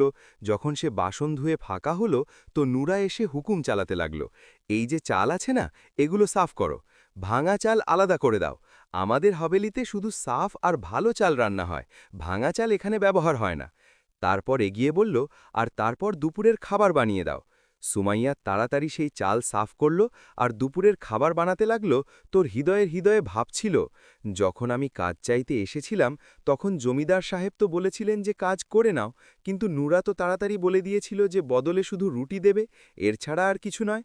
তার হৃদয়ে এক ছোট্ট আশা জেগে উঠল, হয়তো এই সাফ চাল থেকে আমাকে দিয়ে দেবে, আমি ঘরে নিয়ে যাব আর নিজের ছেলেকে বানিয়ে খাওয়াবো। যখন সব কাজ শেষ হয়ে গেল আর সে ঘর যেতে লাগল তো দরজায় নুরা তাকে থামিয়ে নিল। সে এক থলে তার হাতে ধরিয়ে দিয়ে বলল, আপা, এই ভাঙা চাল নিয়ে যাও। তারপর ঘৃণায় বলল, আমার ঘরে এমন চাল রান্না হয় না, আমাদের হাভেলিতে সাফ সুতোর চাল রান্না হয়। এই আবর্জনার চাল তো তোমরা সবাই আরাম করে খেয়ে নেবে। সে খামোশিতে চালের থলে ধরল আর সোজা নিজের ঘরের দিকে চলে গেল। তার চোখে আঁসু ছিল, কিন্তু ঠোঁট একদম খামোশ ছিল, কারণ সে জানত এত গরিবিতে তার জন্য এই চালও খুব মূল্যবান। সুমাইয়া সেই চাল বানিয়ে নিজের স্বামী আর ছেলেকে খাওয়াতো, আর সেই তোতাকেও। রাতের সময় হতো, কাঁচা ঘরে মধ্যম দিয়া জ্বলত। সুমাইয়া দিনভরের ক্লান্তির পরও অজু করে নামাজের জন্যে দাঁড়িয়ে যেত। সে সিজদায় অনেকক্ষণ পড়ে থাকত। আসু খামোশিতে বয়ে যেত। ঠিক সেই সময় তোতা তার কাছে এসে বসত। আল্লাহ দেখছেন? সুমাইয়া চমকে তার দিকে তাকাত। টুকু মাথা নাড়িয়ে বলত, সবর করা লোক কখনো খালি যায় না, শুধু একটু সময়। সুমাইয়া নিজের আঁসু মুছে তোতাকে বলত, টুকু, যখন তুমি কাছে থাকো তখন হৃদয় বড় হিম্মত পায়। পরের দিন আবার সেই রুটিন শুরু হল। সুমাইয়া সকাল সকাল নিজের ঘরের কাজ সেরে হাভেলি পৌঁছে গেল। নুরা তাকে দেখেই বলল, ওহ আপা, আজ তো তুমি তাড়াতাড়ি এসে গেছ। খুব ভালো করেছ। আজ আমার আর আমার স্বামী ফারহানের কলিজা খাওয়ার খুব মন করছে। ভালোভাবে মশলা লাগিয়ে বানাও, যেমন তুমি বিয়ের আগে আমাদের বানিয়ে খাওয়াতে। প্রথমে সব ঘরের কাজ সেরে নাও, তারপর কলিজা বানাও। সুমাইয়া নরম সুরে বলল, আচ্ছা বোন, ঠিক আছে। সে ঘরের সব কাজ শেষ করে তারপর রান্নাঘরে গিয়ে কলিজার জন্যে মশলা পিষতে লাগল। মশলা বানাতে বানাতে তার হৃদয়ে এক চিন্তা এলো, আমার ছেলেরও কলিজা খুব পছন্দ। এটা ভেবে তার চোখ ভিজে গেল। যখন কলিজা চুলায় চড়ল তো পুরো হাভেলিতে খুব ভালো সুবাস ছড়িয়ে গেল। নুরা সুবাস শুকে রান্নাঘরে এলো আর বলল, আজ তো খুব মজার সুবাস আসছে, মনে হয় আজ আগের চেয়েও ভালো কলিজা বানিয়েছ। কিছুক্ষণ পর কলিজা তৈরি হয়ে গেল। নুরা, তার স্বামী আর 2 সন্তান টেবিলে বসে মজা করে কলিজা খেতে লাগল, আর সুমাইয়া সে মাটিতে বসে বাসন জড়ো করতে লাগল। হৃদয়ে এক ছোট্ট আশা জেগে উঠল, হয়তো আজ বোন একটু কলিজা আমাকে ঘরে নিয়ে যেতে দেবে। যখন সুমাইয়া ঘর যাওয়ার জন্যে উঠতে লাগল, তো পেছন থেকে নুরার স্বর এলো, থামো আপা, আজ তোমার জন্যেও কিছু রেখেছি। এটা শুনে সুমাইয়ার পা থেমে গেল। নুরা বলল, এটা 2 দিনের পুরনো বাকি সালান, কিছু চালও বাকি ছিল, আর একটু সবজি, ঘর গিয়ে গরম করে নিও। সুমাইয়া খামোশিতে সেই বাসন ধরে নিল। ঘরে পৌঁছে যখন সে খাবার গরম করল, তো তার হালকা দুর্গন্ধ অনুভব হল। ঠিক সেই সময় টুকু বলল, এটা ঠিক নয়, ছেলেকে দিও না। কিন্তু তার ছেলে ভুখা ছিল, ভুখায় কাঁদছিল। সুমাইয়া হৃদয়ে পাথর রেখে নিজের ছেলে আর স্বামীকে দিয়ে দিল। তারা দুজন বাসি খাবার খেয়েও আল্লাহর শুকর আদায় করে ঘুমিয়ে পড়ল। এটা শুনে ছেলের চোখে চমক এলো। সে মাসুমিয়াতের সাথে বলল, আম্মা, যখন এত মেহমান আসছে তাহলে মাসি নিশ্চয়ই আমাকেও ডেকেছে না? এটা শুনে সেই তোতার চোখও ইজে গেল। তোতা বলতে যাচ্ছিল যে, তখন সুমাইয়ার হৃদয় মজবুত করে বলল, বেটা, ডেকেছে তো, কিন্তু তুমি যেতে পারবে না, তোমার বাবা একা ঘরে থাকবে, তাদের খেয়াল কে রাখবে? যদি আমরা সব চলে যাই তাহলে তাদের তবিয়ত আর খারাপ হতে পারে। এটা শুনে ছেলে তাড়াতাড়ি বলল, ঠিক আছে আম্মা, আমি বাবার কাছে থাকব। তারপর সে হেসে বলল, আম্মা, আজ তো মাসির ঘরে খুব সব মিঠাই বানানো হয়েছে না, খুশির অনুষ্ঠান, আমি অনেকদিন কোনো মিঠাই খাইনি, মাসি আমার জন্যও কিছু মিঠাই দিয়ে দেবে না? এটা শুনে সুমাইয়ার হৃদয় ভেঙে গেল। সে তাড়াতাড়ি নিজের ছেলেকে গলায় জড়িয়ে নিল আর চোখে আঁসু লুকিয়ে বলল, হ্যাঁ বেটা, আজ তো খুব মিঠাই বানাবে, আমি তোমার জন্য নিশ্চয়ই নিয়ে আসব, তুমি চিন্তা করো না। এমন বলে সে চলে গেল। রাস্তাভর তার হৃদয়ে একই প্রশ্ন গুঞ্জন করছিল, আমার বোন এত বিরক্তি কিভাবে করতে পারে? সে পুরো গ্রামকে দাবাতে ডেকে নিয়েছে, কিন্তু একবারও বলেনি যে নিজের ছেলেকেও সাথে নিয়ে আসো। হাভেলিতে চারদিকে রনক ছিল, বড় বড় ডেক ছড়ানো ছিল, হালওয়াই মিঠাই বানাচ্ছিল, চারদিকে সুস্বাদু পক্কোয়ানের সুবাস ছড়ানো ছিল। সুমাইয়া এক কোণে খামোশ দাঁড়িয়ে এসব দেখছিল। এতক্ষণে নুরা অহংকার করে তার কাছে এলো আর কঠিন স্বরে বলল, আরে, তোমার নজরে পড়ছে না যে এত মেহমান আসছে? এখানে দাঁড়িয়ে তামাশা দেখতে এসেছ? তাড়াতাড়ি সব বাসন সাফ করো, আমাদের সাফ সুতোর বাসন দরকার। আর তারপর সে সেই কথা বলল যা সুমাইয়ার হৃদয়ে নষ্টর হয়ে গেথে গেল। আর হ্যাঁ, এক কথা মনে রেখো, মেহমানদের সামনে এটা বলো না যে তুমি আমার বোন। সে ঘৃণায় বলল, লোক কি বলবে? আমি সুন্দর আর তুমি এত কালো কলুকি, তুমি আমার বোন কিভাবে হতে পারো? যদি কেউ জিজ্ঞাসা করে তাহলে এটাই বলো যে তুমি কাজের লোক। তোতা, যে আজ তার পেছনে পেছনে উড়ে এসেছিল, সব কিছু শুনছিল। সে খামোশ ছিল, কিন্তু তার ছোট্ট হৃদয় ভেঙে যাচ্ছিল। সে কাজে লেগে গেল, তার হাত চলছিল, কিন্তু হৃদয় কাঁদছিল। ঠিক সেই সময় টুকু উড়ে তার কাছে এলো আর আস্তে বলল, এটা করো না সুমাইয়া, এত জিল্লাত সহ্য করো না। তার স্বর ভরে গেল, আমার খুব কষ্ট হয় যখন তোমার বোন তোমার সাথে এমন আচরণ করে। চলো সব ছেড়ে ঘর চলে যাই। সুমাইয়ার চোখ থেকে আঁসু বেরিয়ে গেল। সে কাঁদতে কাঁদতে বলল, যদি আমি ঘর চলে যাই না, তাহলে আমার ছেলে ভুখা থাকবে। সে হিক্কা তুলে বলল, আমি নিজে ভুখা বরদাস্ত করে নেব, কিন্তু নিজের স্বামী আর ছেলেকে ভুকায় দেখতে পারব না। এটা শুনে টুকু এক মুহূর্ত খামোশ রইল। তারপর সে হঠাৎ সেখান থেকে উড়ে গেল আর সুমাইয়া চোখে আঁসু নিয়ে আবার কাজে লেগে গেল। দাওয়াত তার উত্তুঙ্গে ছিল, পুরো গ্রাম জড়ো হয়ে মজা করে খাবার খাচ্ছিল। এদিকে নুরা দামি পোশাক আর গয়নায় সেজে সবার সামনে এসে বসেছিল, আর সুমাইয়া ভুখায় নিঃশেষ এক কোণে চুপচাপ বসেছিল। তার পেট ভুখায় তড়পাচ্ছিল, কিন্তু সে কিছু বলতে পারছিল না। মেহমানদের ছেলেরা খাবার খেতে খেতে নিচে ফেলছিল।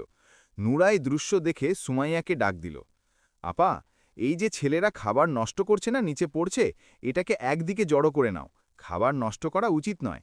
সুমাইয়া মাথা নিচু করে কিছু না বলে মাটিতে পড়া খাবার জড়ো করতে লাগল। ছেলেদের হাত থেকে পড়া লোকমা, প্লেট থেকে মাটিতে ছড়ানো খাবার, সে সব খামোশিতে একদিকে রাখতে লাগল। খাবার সবাইকে খুব পছন্দ হয়েছিল। দাওয়াত শেষ হয়ে গেল আর সব মেহমান নিজের নিজের ঘরে চলে গেল। এখনও অনেক খাবার আর মিঠাই বাকি ছিল। নুরা আবার হুকুম দিল, আপা, এই যে বাকি খাবার আছে, এটাকে রান্নাঘরের এক ঘরে তুলে রাখো, আর যা মাটিতে পড়েছে সেটাও আলাদা রাখো। মিঠাইয়ের ডিব্বায় যে চুনা লেগে আছে না, সেটাও একদিকে জড়ো করে রাখো। সুমাইয়া একদম তাই করল। যখন সে কাজ শেষ করে যেতে লাগল, তো নুরা এক পুটলি হাতে নিয়ে সামনে এলো। সে সেই পুটলি সুমাইয়ার হাতে ধরিয়ে দিয়ে বলল, আপা, এই পুটলিতে সেই খাবার আছে যা ছেলেরা নিচে ফেলেছে, আর মিঠাইয়ের যে চুনা ছিল সেটাও এর মধ্যে। সে বেহিসাবিতে বলল, এটা ঘর নিয়ে যাও, তোমার ছেলে আর স্বামী আরাম করে খেয়ে নেবে, আর তোমারও তো খুব ভুক লেগেছে, ঘর গিয়ে আরাম করে খেয়ে নিও। সুমাইয়া কোনো জবাব দিল না, শুধু খামোশিতে সেই পুটলি ধরল আর নিজের ঘরের দিকে চলে গেল। তার হৃদয়ে রক্তের আঁসুতে কাঁদছিল। আজ তার পুরো বিশ্বাস হয়ে গিয়েছিল যে তার বোনের বুকে হৃদয় নয়, বরং পাথর। আর টুকু সেই দূর গাছে বসে এসব দেখছিল। সে উড়ে সোজা জঙ্গলের দিকে গেল, যেখানে এক পুরনো ঝুঁপড়ি ছিল, আর সেই ঝুঁপড়িতে এক আল্লাওয়ালা বুড়ো ইবাদতে মগ্ন থাকতেন। এই তো তা প্রায়ই সেই বুড়োর কাছে আসা যাওয়া করত, যেন তার জীব হয়ে গিয়েছিল। আজও সে উড়ে তাদের কাছে গিয়ে বসল, আর নিজের বলা স্বরে সব হাল বলে শোনাল। সে বলল যে কিভাবে সুমাইয়াকে জলিল করা হচ্ছে। বুড়ো খামোশিতে শুনতে লাগলেন, চোখ বন্ধ, চেহারা গম্ভীর। যখন তোতা খামোশ হল, তো বুড়ো আস্তে উঠলেন, ঝুপড়ি থেকে বাইরে এলেন, আর বাইরে মাটিতে বসে চোখ বন্ধ করে ইবাদতে মগ্ন হয়ে গেলেন, যেন কোনো বড় সিদ্ধান্তের প্রস্তুতি নিচ্ছেন। তোতা এক গাছে গিয়ে বসল আর নিচের দৃশ্য দেখতে লাগল। ঠিক এই সময় সুমাইয়া ক্লান্ত হয়ে হৃদয় ভেঙে হাতে সেই পুঁটলি নিয়ে সেখান দিয়ে যাচ্ছিল। তার পা ভারী ছিল, চোখে আঁসু, হৃদয় অগণিত প্রশ্ন। সে ভাবছিল যে এটা কি সত্যিই সেই বোন যার সাথে সে শৈশব কাটিয়েছে? সময় মানুষকে কত বদলে দেয়। সে হৃদয়ে হৃদয়ে আল্লাহর শুকর আদায় করল যে তার মা এই দুনিয়ায় নেই। নাহলে যদি সেই নিজের এক মেয়ের জিল্লাত আর অন্যের সঙ্গদিলি দেখত, তাহলে হয়তো জীবিত থাকতে পারত না। সে এই চিন্তায় ডুবেছিল যে বুড়োর স্বর এলো, বেটি, যদি তোমার কাছে কিছু খাওয়ার থাকে তো আমাকে কিছু খাওয়াও, আমি ভুকা। এটা শুনে সুমাইয়া যেন ভেঙে গেল, তার পা থেমে গেল, চোখ থেকে আঁসু বয়ে যেতে লাগল। বুড়ো তাকে কাঁদতে দেখে তাড়াতাড়ি বললেন, বেটি, কেঁদো না, যদি এই খাবার তুমি নিজের সন্তানের জন্য নিয়ে যাচ্ছ তো আমি চাইব না, আমি তো শুধু ভুকার কারণে বলে ফেলেছি, আমাকে মাফ করে দাও আর চলে যাও। কিন্তু এখন সুমাইয়ার কাছে সংযমের শক্তি ছিল না। সে সেখানেই বসে গেল আর জোরে জোরে কাঁদতে লাগল। বুড়ো নরম সুরে জিজ্ঞাসা করলেন যে আসলে তার কি হয়েছে, কিন্তু সবকিছু জেনেও তার মুখ থেকে শুনতে চাইতেন। সুমাইয়া হেক্কার মাঝে বলল, বাবা, আমি আপনাকে কি বলবো, আমি তো সেই জিল্লাতের জন্য কাঁদছি যা প্রতিদিন সহ্য করি। এই পুটলিতে খাওয়ার যোগ্য কিছুই নেই। এটা সেই খাবার যা লোক পশুদের সামনে ফেলে, আর আমরা ইনসান মজগুরিতে খাই। সে নিজের সব দাস্তান বলে দিল। কথা বলতে বলতে এক সাপ তার সামনে দিয়ে গেল, তো সুমাইয়া আশুতে ডুবে চোখে আকাশের দিকে তাকিয়ে বলল, হে আমার আল্লাহ, যদি এই সাপ আমাকে দংশন করে তাহলে হয়তো এই আজিয়াত শেষ হয়ে যায়, আমি আর বরদাস্ত করতে পারছি না। বুড়ো তাড়াতাড়ি বললেন, বেটি, এমন শব্দ জিভে আনতে নেই, জীবন আল্লাহর আমানত। কিন্তু সুমাইয়ার হৃদয় ভরে গিয়েছিল। সে বলল, বাবা, তাহলে আমি কি বলবো? আজ আমার ছেলে আমার জন্য অপেক্ষা করবে যে তার মা তার জন্য মিঠাই নিয়ে আসবে। আমি কোন মুখে তার সামনে যাব? তাকে কি বলবো যে তোমার মা সারা দিন নিজের বোনের ঘরে কাজ করে আর বদলে এই পড়া খাবার নিয়ে আসে? আমি কতদিন নিজের আশু নিজের ছেলে থেকে লুকাব? এসব শুনে বুড়োর চোখও ভিজে গেল। তারা গভীর শ্বাস নিলেন আর আস্তে বললেন, বেটি, যে জুলম তোমার উপর হয়েছে সেটা শত্রুও শত্রুর উপর করে না। এক বোনের হৃদয় যদি এত কঠিন হয়ে যায় তো এটা আল্লাহর আদালত থেকে বাঁচতে পারবে না। তুমি সাবারের ইন্তেহা করে দিয়েছ, এখন ইনসাফের সময় কাছে। তোতা গাছ থেকে নিচে নামল আর সেই খাবারের পুটলির কাছে এসে ঠোঁট দিয়ে ধরে তাকে সেই বুড়োর কাছে রেখে দিল। সুমাইয়া ক্লান্ত স্বরে বলল যে সে এই খাবার ঘর নিয়ে যেতে চায় না, তার চেয়ে সে নিজের ছেলেকে কোনো অজুহাত করে বলে নেবে যে হয়তো খাবার বাকি ছিল না বা রাস্তায় পড়ে গেছে। কিন্তু আল্লাহওয়ালা বুড়ো নরম কিন্তু বিশ্বাসের সাথে বললেন, না বেটি, এই খাবার নিজের সাথে নিয়ে যাও। এই বলে বুড়ো চোখ বন্ধ করলেন, ঠোঁটে কিছু পড়লেন, তারপর পুটলিতে হাত রেখে আবার পড়তে লাগলেন। কিছুক্ষণ পর তারা চোখ খুলে বললেন, বেটি, এটা নিয়ে যাও, তোমার স্বামী আর তোমার ছেলে খুব ভুকা থাকবে, রাত ভুকায় কাটবে না, আল্লাহ বড়। সুমাইয়া খামোশিতে পুটলি তুলে নিল, আশু সাফ করল আর হৃদয়ে অদ্ভুত কৈফিয়ত নিয়ে নিজের ঘরের দিকে চলে গেল। টুকুও তার সাথে সাথে উড়ে ঘর পর্যন্ত এলো। যখন সে ঘরে পৌঁছাল তো তার মাসুম ছেলে বাইরেই দাঁড়িয়ে তার অপেক্ষা করছিল। তাকে দেখেই খুশিতে বলল, আম্মা, আমি কতক্ষণ থেকে তোমার অপেক্ষা করছি। তুমি কি আমার জন্য মিঠাই নিয়ে এসেছ? তাড়াতাড়ি সেই পুটলি খোলো না। সুমাইয়ার হৃদয়ে গমের পাহাড় ছিল। সে কিছু না বলে অন্য ঘরে চলে গেল, যাতে নিজের আশু লুকাতে পারে। এদিকে ছেলে যেই পুটলি খুলল তো যেন এক মোজেজা হয়ে গেল, কারণ তার ভিতরে রকমারি রঙিন মিঠাই, তাজা আর সুস্বাদু পকোয়ান সাজানো ছিল। ছেলে খুশিতে লাফিয়ে উঠল, তালি বাজিয়ে বলল, আম্মা, আজ তো মাসি খুব মজার জিনিস দিয়েছে। আমার জানা ছিল আজ সে আমাকে অনেক কিছু দেবে। সুমাইয়া নিজের ছেলের এই স্বর শুনে পেছনে ফিরল, তো তার চোখ অবাক হয়ে বিস্ফারিত হয়ে গেল। তার ছেলে খুশি খুশি মিঠাই খাচ্ছিল। সুমাইয়ার হৃদয়ে একই প্রশ্ন গুঞ্জন করতে লাগল, এসব কিভাবে হল? সুমাইয়া এখনও অবাক হয়ে ডুবেছিল। সে ভাবছিল যে সে তো নিজের বোনের ঘর থেকে শুধু মাটিতে পড়া খাবার আর মিঠাইয়ের চূড়া নিয়ে এসেছিল। তারপর এই উন্নত পকওয়ান আর রঙিন মিঠাই কোথা থেকে এলো? তার হৃদয় জোরে জোরে ধরফর করতে লাগল। সে ঘাবড়ে তাড়াতাড়ি ভিতরের ঘরের দিকে গেল, তো সেখানকার দৃশ্য দেখে তার পায়ের নিচ থেকে মাটি সরে গেল। তার স্বামী, যে শুরু থেকেই মজদুর ছিল আর এখন অনেক দিন থেকে অসুস্থতায় চারপায়ে থেকে উঠতেও পারছিল না, আজ নিজে উঠে বসেছিল। আর তার চেয়েও বেশি অবাক কিন্তু দৃশ্য এটা ছিল যে টুকু সেই প্যারাতোতা ঘরে এদিক ওদিক উঠছিল। যেখানে সে বসত, যেখানে নিজের ঠোঁট রাখত, সেখানেই সোনার সিক্কা, হীরা আর জহরাত জড়ো হয়ে যেত। যখন সে নিজের পাখা ঝাড়ত, তো তার পাখার নিচ থেকে সোনার অসরফি মাটিতে পড়তে লাগল। সুমাইয়ার চোখ ফেটে যাওয়ার মতো হয়ে গেল। সে কাঁপা স্বরে নিজের স্বামীকে বলল, এসব কি? এটা কিভাবে হলো? আমাদের ঘর, এই দৌলত, আর তুমিও সুস্থ হয়ে গেছ। তার স্বামী বলল, এসব কিছু এই তোতার কারণে হয়েছে। আমি তো তোমাকে আগেও বলতাম, এটা কোনো সাধারণ তোতা নয়, এটা জাদুকর তোতা, যে সবসময় তোমার সাহায্য করত। এরই কারণে আল্লাহ আমাদের শুনেছেন। সুমাইয়া এখনও কিছু বলতে যাচ্ছিল, যেটুকু খুশিতে ফরফর করে বলে উঠল, এসব আমার কমাল নয়। সেই বুড়ো, যাদের সামনে তুমি রাস্তায় নিজের দুঃখ বলছিলে, তারা তোমার উপর রহম করেছেন, তোমার সবর দেখেছেন, আর আল্লাহর কাছে তোমার জন্য দোয়া করেছেন।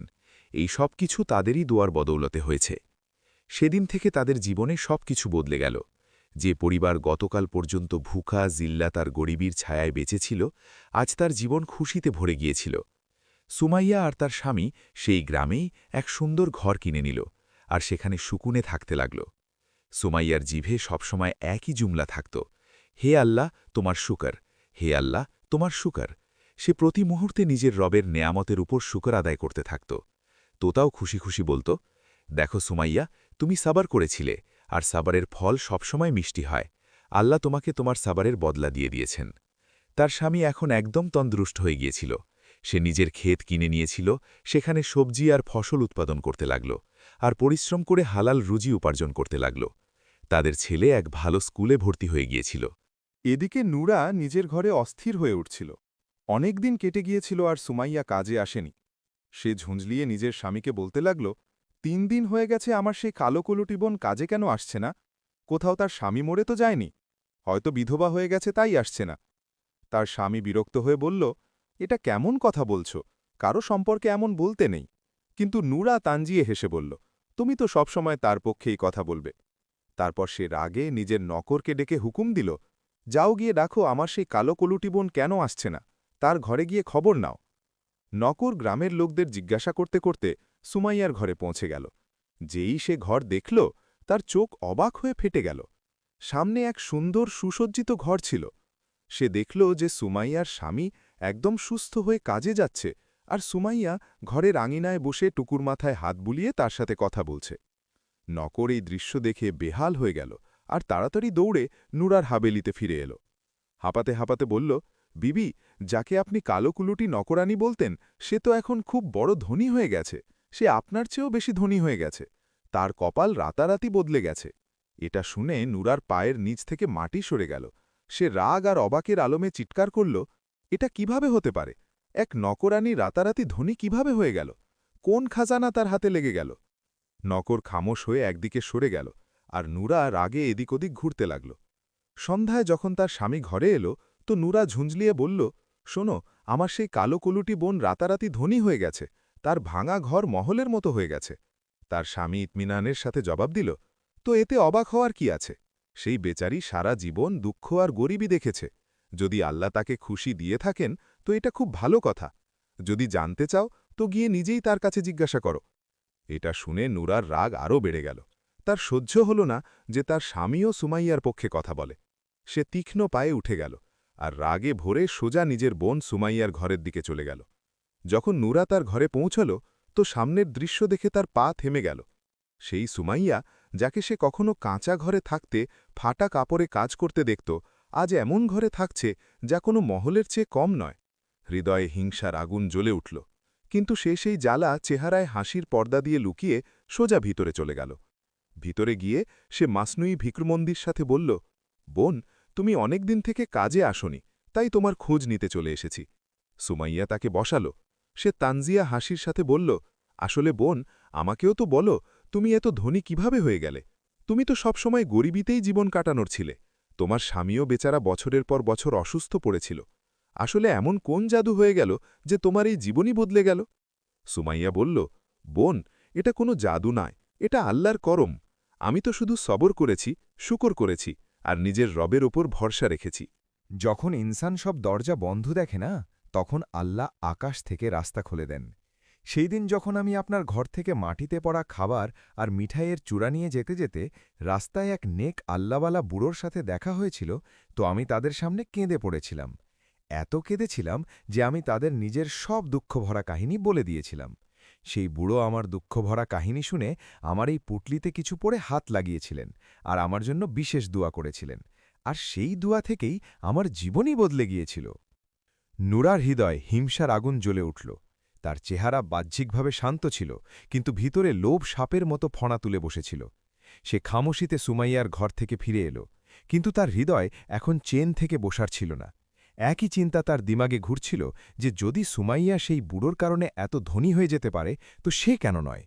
সে নিজেকে সুমাইয়ার চেয়ে কম কিভাবে মেনে নেবে? তাকে তো সুমাইয়ার চেয়েও বেশি ধনী হতে হবে। পরের দিন সে নিজের স্বামীকে সব কথা বলে দিল যে আমার বোন হঠাৎ এত ধনী কিভাবে হয়ে গেল। আমি যে বাসি আর খারাপ খাবার দিতাম, সেই খাবার নিয়ে সে চুপি চুপি জঙ্গলের রাস্তায় গিয়েছিল। সেখানে এক বুড়ো বসেছিলেন। সে তাদের সামনে কান্না করেছিল। তারা সেই খারাপ বাসি খাবারে নিজের হাত লাগিয়েছিলেন, তো তার কপাল বদলে গিয়েছিল। নুরার হৃদয় এখন শুধু দৌলতের হাওয়াজ ছিল, যদিও তার কাছে কোনো জিনিসের অভাব ছিল না। সে রাগে নিজের স্বামীকে বলল, আমাদেরও একদম এমনই করা উচিত যেমন আমার বোন করেছিল। তার স্বামী তাকে বোঝাতে বলল, পাগল মহিলা, এত লোভ ভালো হয় না। আমাদের কাছে আগে থেকেই সবকিছু আছে। ইনসানকে আল্লাহর দেওয়া ওপর শুকুর করা উচিত, লোভ নয়। কিন্তু নুরার হৃদয় কোথায় শোনার ছিল? সে তর্পে বলল, না, আমার কিছু জানা নেই। আমি এটা সহ্য করতে পারছি না যে সেই কালো কলুটি বোন, যাকে আমি সারা জীবন হাকির মনে করেছি, আজ মেহরানির মতো আইয়াস করছে, আর আমি তার সামনে কম দেখাচ্ছি। গতকাল পর্যন্ত তার কোনো অকাত ছিল না, আর আজ সে মহলে থাকছে। তার স্বরে হিংসার আগুন স্পষ্ট ঝলকাচ্ছিল। এখন আমিও সেই সব করব যা সে করত। আমিও ধনী হয়ে যাব। তার স্বামী বারবার তাকে বোঝাতে থাকল, কিন্তু নুরার মাথায় যেন লোভ চড়ে বসেছিল। তার চোখে হিংসার পট্টি বাঁধা ছিল। ঠিক সেই দিন সে জেদে উঠে দাঁড়াল আর সোজা নিজের বোন সুমাইয়ার ঘরের দিকে চলে পড়ল। নুরা সুমাইয়ার ঘরে পৌঁছে তো সে আসতেই মিথ্যে মিথ্যে আঁসু বইয়ে দিল। সে এমন কাজ ছিল যেন সত্যিই তার উপর কোনো পাহাড় ভেঙে পড়েছে। রন্ধিস্বরে বলল, আরে আপা, আমার স্বামীর কারবারে খুব লোকসান হয়ে গেছে। আমরা একদম বরবাদ হয়ে গেছি। ঘরে খাওয়া পানির জন্য কিছু নেই। আমি খুব মজবুর হয়ে গেছি, তাই তোমার কাছে এসেছি। আমাকে তোমার ঘরে একটু কাজ দিয়ে দাও। আমি তোমার ঘরে কাজ করে নেব, যেমন তুমি আমার ঘরে এসে কাজ করতে। সুমাইয়া এসব শুনে তার হৃদয় পশিজ গেল। সে নরম সুরে তার কাঁধে হাত রেখে বলল, আমার সহদরা বোন, তোকে কাজ করার কি দরকার? বল, তোকে কি দরকার? যা আমার বশে হবে আমি তোর সাহায্য নিশ্চয়ই করব। নুরা তাড়াতাড়ি বলল, না আপা, আমার টাকার কোনো দরকার নেই। শুধু আমাকে তোমার ঘরে কাজে রেখে নাও। বদলে আমাকে শুধু 2 বেলার রুটি দিয়ে দাও, এটাই আমার জন্য অনেক। তার বারবার বলার পর শেষ পর্যন্ত সুমাইয়া তাকে বলল, ঠিক আছে বোন, যেমন তোমার ভালো লাগে। আমার তোমার থেকে কোনো গিলা শিকবা নেই। যদিও সুমাইয়া তার মিথ্যে চিনে ফেলেছিল, কিন্তু সুমাইয়ার হৃদয় থেকে সাফ ছিল। সে তাকে কিছু বলল না। পরের সকালে নুরা সুমাইয়ার ঘরে পৌঁছে গেল, কিন্তু হৃদয় শুধু একই আগুন জ্বলছিল, লোভ। সে এটাই ভাবতে আসছিল যে যেভাবে এক মোজেজা সুমাইয়ার সাথে হয়েছে, ঠিক তেমনই মোজেজা এখন তার সাথেও হয়ে যাক, আর সে নিজের বোনের চেয়েও বেশি ধনী হয়ে যাক। সে সুমাইয়ার ঘরে সাফসাফাই বাসন সাফ করতে লাগল। যখন সে কাজ করে ফাঁকা হল, তো নুরা ঘর যেতে লাগল। সুমাইয়া মহাব্বতের সাথে নিজের বোনের জন্য তাজা গরম খাবার বের করল, ভালো মিঠাইও সাথে রাখল, আর নরম সুরে বলল, এটা নিয়ে যাও। নূরা সেই তাজা খাবার দেখে বলল, না আপা, আমার গরম আর তাজা খাবার দরকার নেই, আমাকে সেই দাও যা আমি তোমাকে দিতাম, বাসি খারাপ বাকি খাবার, সেই নিচে পড়া, সেই যা খাওয়ার যোগ্যও নয়, আমাকেও সেই এনে দাও। এটা শুনে সুমাইয়া এক মুহূর্ত স্থির রইল, কিন্তু নূরা নিজের জেদে অটল রইল। শেষ পর্যন্ত সুমাইয়া বোনের জেদের সামনে হার মেনে নিল। সে সেই বাসি খারাপ বাকি খাবার বের করে তার হাতে দিয়ে দিল। নূরা যখন বাসি খাবার নিয়ে সুমাইয়ার ঘর থেকে বেরোচ্ছিল, তো টুকু খামোশিতে তাকে যেতে দেখছিল। সে ভাবছিল যে এই মহিলা প্রতিদিন বাসি খাবার জেনে শুনে কেন নিয়ে যায়। একদিন তোতা তার পেছনে যায়।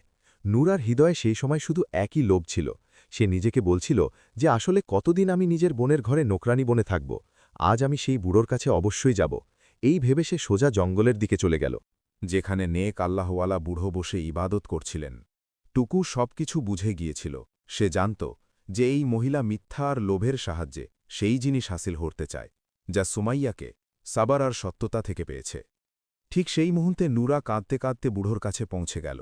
সে আস্তেই কান্না পিটানো শুরু করে দিল, আর নিজেকে মাজলুম জাহির করে বলল যে সে অনেক দিন থেকে নিজের বোনের ঘরে কাজ করছে, খুব দুঃখী আর লাচার, আর তাকে শুধু বাসি আর বাকি খাবার দেওয়া হয়, কখনো তাজা খাবার নসিব হয় না।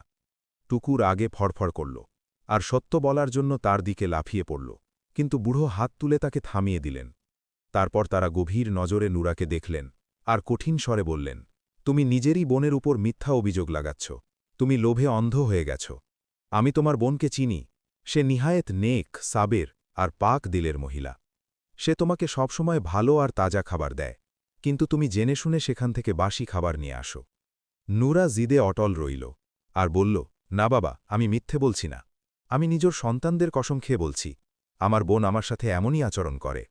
বুড়ো তাকে দ্বিতীয়বার তানবিহ করলেন, মিথ্যে বলো না, সত্য স্বীকার করে নাও, না হলে পরিণতি খারাপ হবে। কিন্তু নূরার হৃদয়ে লোভের পট্টি বাঁধা ছিল।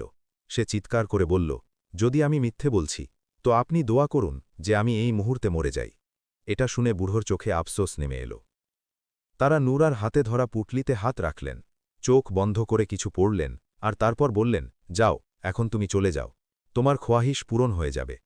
সে খুশি খুশি এই গলতফাহেমিতে নিজের ঘরে ফিরে এল, যে বুড়ো পুটলিতে হাত লাগিয়ে দিয়েছেন।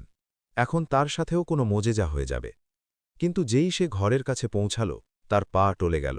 দূর থেকেই সে দেখল যে তার ঘর সেই নয় যা সকালে ছেড়ে গিয়েছিল। সে চিৎকার করতে করতে কাঁদতে কাঁদতে ভিতরে ঢুকল, তো ভিতরের দৃশ্য দেখে তার চিৎকার গলায় আটকে গেল। যেখানে কখনো সোনা চাঁদির গয়না, দামি জিনিস আর আরাম আসাইশ ছিল, সেখানে এখন শুধু পাথরই পড়েছিল। তার হাবেলি এক মুহূর্তে ভেঙে চুড়ে এক হাকির ঝুপড়ি হয়ে গিয়েছিল। এখনও সে সেই সদমা থেকে সামলাতে পারেনি যে তার স্বামীর অবস্থাও খারাপ হয়ে গিয়েছিল। তার ফসল, যার উপর সে নাজ করত, একদম বরবাদ হয়ে গিয়েছিল। ক্ষেত উজাড় হয়ে গিয়েছিল, সবুজ শুকিয়ে গিয়েছিল। তার স্বামী রাগে বলল, পাগল আর কুৎসিত মহিলা, আমি তোমাকে বলেছিলাম না যে এত লোভে অন্ধ হয়েও না? যা আল্লাহ দিয়েছিলেন তার উপর শুকর করো। দেখো, তোমার লোভ সেই সবও কেড়ে নিয়েছে যা আমাদের কাছে ছিল। নূরা নিজের উজাড় ঘর, ভাঙা কপাল আর স্বামীর বেবসি দেখে দিওয়ানা হয়ে চিৎকার করতে লাগল। তখন তার এহসাস হল যে সে কি খুইয়েছে। সে দৌড়ে আবার জঙ্গলের দিকে ছুটল, এই আশায় যে বুড়ো মিলে যাবেন, সে মাফ চেয়ে নেবে, কাঁদতে কাঁদতে গিড়গিড়িয়ে নেবে। কিন্তু সেখানে না ঝুপড়ি ছিল, না কোনো বুড়ো। জঙ্গল সেই একই খামোশ দাঁড়িয়েছিল, যেন সেখানে কখনো কেউ আসেইনি। মায়ুস আর ভাঙা হয়ে সে ফিরে এল। এখন তার কাছে না গর্ব ছিল, না দৌলত, না সেই শান আর শৌকত যার উপর সে নাজ করত। সে খামোশ হয়ে গেল, কারো সাথে কিছু বলার যোগ্য রইল না। এই গরিবী আর পস্তানোর সাথে সে জীবন কাটাতে শুরু করল। এখন তার সৌন্দর্য, যার উপর সে কখনো নাজ করত, কোনো কাজের রইল না। না দিলে ইজ্জত বাকি ছিল, না নাসিবে সুকুন।